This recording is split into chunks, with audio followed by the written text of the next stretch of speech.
بہت سارے مہینوں کی تیاریوں کے بعد بالآخر آج وہ دن آن پہنچا تھا۔ آج میری شادی تھی۔ میں دلہن بنی بیٹھی تھی کہ اچانک شور اٹھ گیا کہ بارات آ گئی، بارات آ گئی۔ ساتھ ہی پٹاخوں، فائرنگ کی آوازیں آنے لگیں۔ میرا دل زور زور سے دھڑکنے لگا۔ اب میں ماں باپ کے گھر سے صرف چند گھڑیوں کی مہمان تھی۔ اس کے بعد مجھے باقی کی ساری زندگی ایک انجان شخص کے ساتھ گزارنی تھی جس سے آج میری شادی تھی۔ یہ سوچ کے ہی میری آنکھوں میں آنسو آ گئے۔ تھوڑی دیر ہی گزری تھی کہ باہر سے غیر معمولی قسم کا شور آنے لگا، جس میں مردوں کے تیز بولنے کی آواز میں اور کچھ عورتوں کے رونے کی آوازیں بھی شامل تھیں۔ ساتھ ساتھ ایسی آوازیں کہ کوئی کہہ رہا تھا کہ اس کو ہسپتال لے جاؤ۔ اچانک سے آواز آئی کہ پولیس کو کال کرو۔ میرا دل ڈر کے رہ گیا تھا کہ پتہ نہیں اچانک ایسا کیا ہو گیا تھا جو ایسی آوازیں آنے لگی تھیں۔ میں اکیلی کمرے میں بیٹھی بے چین ہو رہی تھی کہ آخر مجھے بھی پتہ چلے کہ کیا ہوا ہے۔ اس دوران میری چھوٹی بہن ثمینہ بھاگتی ہوئی کمرے میں آئی اور کہنے لگی کہ آپی، باہر بہت بڑا مسئلہ بن گیا ہے۔ اور میں نے لرزتی ہوئی آواز میں پوچھا کہ کیا ہوا؟ تو اس نے بتایا کہ دولہے کے بھائی نے ہوائی فائر چلایا جو ایک محلے کے لڑکے کو لگ گیا ہے۔ اس کی حالت بڑی خراب ہے اور اس کو ہسپتال لے گئے ہیں۔ یہ سنتے ہی میرے ہاتھ پاؤں ٹھنڈے ہونے لگے اور پریشانی سے میری آنکھوں سے آنسو نکل آئے۔ یہ اچانک کیا ہو گیا تھا؟ کس کی نظر لگ گئی تھی ہماری خوشیوں کو؟ اس وقت پولیس کے سائرن کی آوازیں آنے لگیں اور تھوڑی ہی دیر بعد پولیس میرے ہونے والے شوہر اور اس کے بھائی کو گرفتار کر کے تھانے لے گئی۔ جس گھر میں ابھی خوشیاں تھیں اور شہنائی بج رہی تھی، وہاں ایک دم سوگ کا ساماں بن گیا۔ کافی وقت گزرنے کے بعد میرے ابو اور میرے تایا ابو کمرے میں آئے اور مجھے کہنے لگے، بیٹی، آج اگر تمہاری رخصتی نہ ہوئی تو ہماری عزت خاک میں مل جائے گی، اور پولیس کسی صورت بھی دولہے کو رہا کرنے پر راضی نہیں ہے۔ بس اب ہمارے پاس ایک ہی حل ہے کہ تم خود ہمارے ساتھ تھانے جاؤ اور اپنے دولہے کی ضمانت کے لیے تھانے دار سے بات کرو۔ ہو سکتا ہے وہ تمہارا سرخ جوڑا دیکھ کر کچھ لحاظ کر دیں اور دولہے کو رہا کر دیں۔ میں چار و ناچار اس وقت اور اس جوڑے میں اپنے باپ کے ساتھ تھانے روانہ ہو گئی۔ میرا باپ باہر رکا اور میں اکیلی اندر چلی گئی۔ کچھ دیر انتظار کے بعد مجھے تھانے دار کے کمرے میں بھیج دیا گیا۔ وہ ایک ہیبت ناک شکل والا انسان تھا۔ میز پر ٹانگے رکھے سگریٹ پی رہا تھا۔ بڑی بڑی مونچھیں اس کے چہرے کو مزید خوفناک بنا رہی تھی۔ میری بات سن کر کافی دیر مجھ کو دیکھتا رہا اور پھر کہنے لگا، اچھا تو سہاگ رات منانے کی بہت جلدی ہے تم کو؟ اس کی بات سن کر میں شرم سے پانی پانی ہو گئی، لیکن خاموش رہی۔ وہ چالاک انسان ہماری مجبوری سمجھ چکا تھا اور اس سے فائدہ اٹھانا چاہتا تھا۔ مجھے کہنے لگا کہ لڑکی ضمانت تو بہت مشکل ہے، کیونکہ جس کو گولی لگی ہے اس کی حالت خطرے میں ہے۔ میں نے ایک لمبا سانس لیا اور پریشانی سے انگلیاں چٹکانے لگی۔ انسپکٹر کھڑا ہوا اور میرے کندھے پر ہاتھ رکھ کر غمگین لہجے میں بولا کہ ایک شرط پہ تمہارے دولہے کو رہا کر دوں گا۔ اگر تمہیں آج ہی اپنے دولہے کا حق چاہیے تو اس سے پہلے تمہیں میری دلہن بننا پڑے گا۔ میں اس کی بات سمجھ گئی اور مزید پریشان ہو گئی۔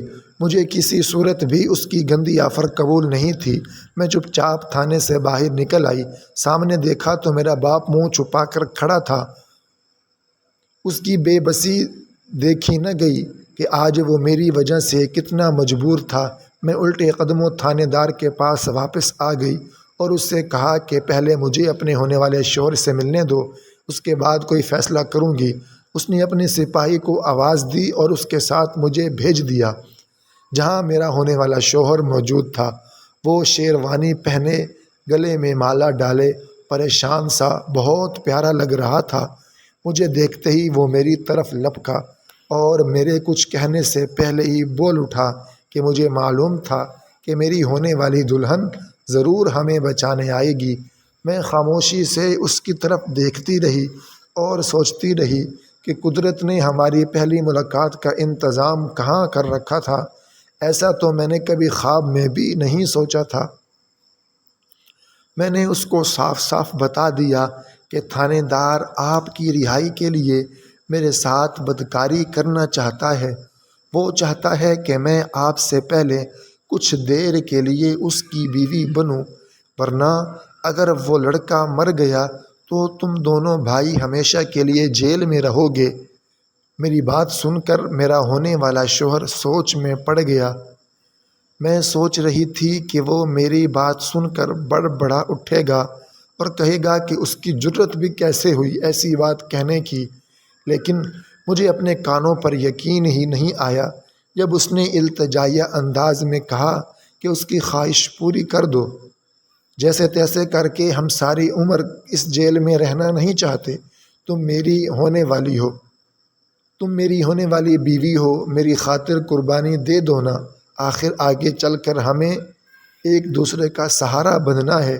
بس میں نے اس لمحے اپنے بارے میں فیصلہ کر لیا تھا۔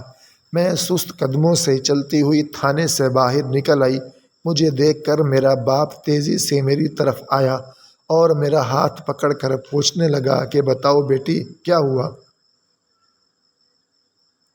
ہو گیا کام؟ ان کو ضمانت تو مل جائے گی نا؟ میں نے کہا ابو، آپ نے مجھے آج ہی دلہن بنانا ہے نا؟ وہ سر ہلا کر کہنے لگا ہاں کیوں نہیں بیٹی۔ میں نے اپنے ابو کا ہاتھ تھام لیا اور کہنے لگی کہ ٹھیک ہے پھر گھر چلیں۔ میرے ابو نے حیران ہو کر میری طرف دیکھا اور فکر مندی سے کہنے لگے کہ دولہا تو ابھی تھانے میں ہے بیٹی۔ نہیں عبدالحق تو گھر میں ہے، میں نے اطمینان سے جواب دیا۔ ابو نے پھر حیران ہو کر پوچھا کہ بیٹی وہ کون ہے؟ میں نے مسکرا کر کہا کہ آپ کا بھتیجا ہے نا، تایا ابو کا بیٹا علی۔ حیرت اور خوشی سے میرے باپ کا منہ کھلا کا کھلا رہ گیا۔ ان کی آنکھوں میں آنسو آ گئے۔ انہوں نے پیار سے مجھے گلے لگا لیا۔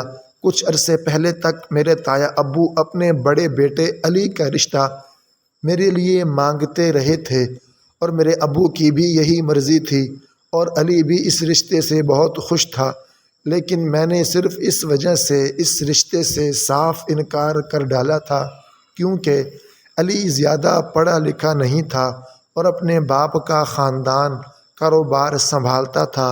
کیونکہ میں خود زیادہ پڑھی لکھی تھی اس لیے مجھے شوہر بھی زیادہ پڑھا لکھا چاہیے تھا، لیکن آج عین وقت پر قدرت نے مجھے غلط ہاتھوں میں جانے سے بچا لیا تھا۔